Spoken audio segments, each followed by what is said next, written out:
Bonjour à tous. Pour faire suite au chapitre sur les statistiques, nous abordons aujourd'hui la notion d'échantillonnage. Définissons dans un premier temps ce qu'est un échantillon. On appellera échantillon de taille n une série statistique formée des résultats obtenus lorsque l'on répète n fois une même expérience dans les mêmes conditions. Ainsi, si dans la population française on interroge 100 personnes prises au hasard sur la nature de leur groupe sanguin, alors on a un échantillon de taille 100 pour cette expérience. Si on renouvelle cette expérience 10 fois, alors dans ce cas, on aura 10 échantillons de taille 100. Et si nous observons plus précisément les personnes qui sont du groupe O positif dans ces échantillons de taille 100, nous pouvons résumer les résultats dans le tableau ci-dessous, dans lequel on a indiqué la fréquence d'apparition du groupe O positif. Ainsi, dans l'échantillon numéro 1, 0,37 est la fréquence d'apparition du groupe O positif. C'est-à-dire que 37 personnes sur 100, ici, puisque l'échantillon est de taille 100, sont du groupe O positif. Dans l'échantillon numéro 2, 39%, ici, sont de groupe O positif. Dans l'échantillon numéro 3, nous sommes à 47%. Quelques petites remarques concernant ici ces valeurs. On remarque que les distributions de fréquences varient d'un échantillon à l'autre, en effet, alors que dans la population française, la fréquence d'apparition du groupe O+, est une donnée précise. Ici, en fonction de l'échantillon choisi, nous obtenons des fréquences d'apparition qui sont différentes. C'est ce qu'on appelle la fluctuation d'échantillonnage. Nous pouvons aussi imaginer que lorsque la taille des échantillons augmente, les distributions de fréquences vont avoir tendance à se stabiliser.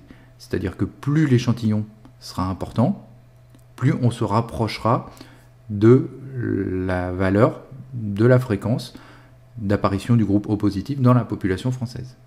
C'est ce que nous allons voir donc dans la partie suivante. Donc fluctuation d'échantillonnage, nous allons commencer par une petite propriété. Si on considère un caractère dont la proportion P dans une population donnée est comprise entre 0,2 et 0,8, et que nous considérons des échantillons de taille n avec n supérieur ou égal à 25, donc attention, ces deux critères sont importants, P doit être compris entre 0,2 et 0,8, et n doit être supérieur ou égal à 25. Dans ce cas, 95% des échantillons de taille n auront une fréquence qui sera située dans l'intervalle P-1 sur racine de n, P plus 1 sur racine de n. Cet intervalle, nous l'appellerons intervalle de fluctuation au seuil de 95%. Regardons plus précisément cet intervalle. En fait, il est centré sur la valeur de P, c'est-à-dire la valeur théorique d'apparition du caractère dans la population étudiée. Et cet intervalle a une amplitude de 2 sur racine carrée de n, puisque si nous effectuons la soustraction P plus 1 sur racine carrée de n moins P moins 1 sur racine carrée de n, nous obtenons donc 2 sur racine carrée de n. Reprenons alors l'exemple précédent. En théorie, la proportion de personnes du groupe O positif dans la population française est en réalité de 0,39. Avec un échantillon de 100 personnes, on a donc 95% de chances d'obtenir une fréquence comprise entre 0,29 et 0,49. 0,29 et 0,49 correspondant donc à notre intervalle vu dans la propriété précédente, c'est-à-dire P 0,39 moins 1 divisé par racine carrée de n, n étant la taille de l'échantillon. La taille de l'échantillon ici est 100. Racine carrée de 100, c'est 10. Donc, on est sur l'intervalle 0,39 moins 1 dixième, 0,39 plus 1 dixième, c'est-à-dire 0,29, 0,49.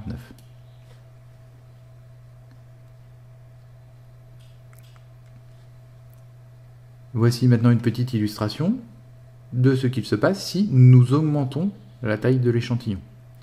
En effet, donc nous observons que si l'échantillon est très restreint, c'est-à-dire en dessous de 100, nous avons une fluctuation d'échantillonnage qui est importante.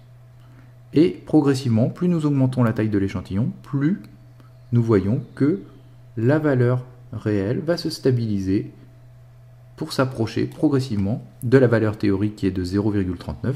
Donc ici on voit notre courbe qui s'approche du 0,4 en augmentant la taille de l'échantillon.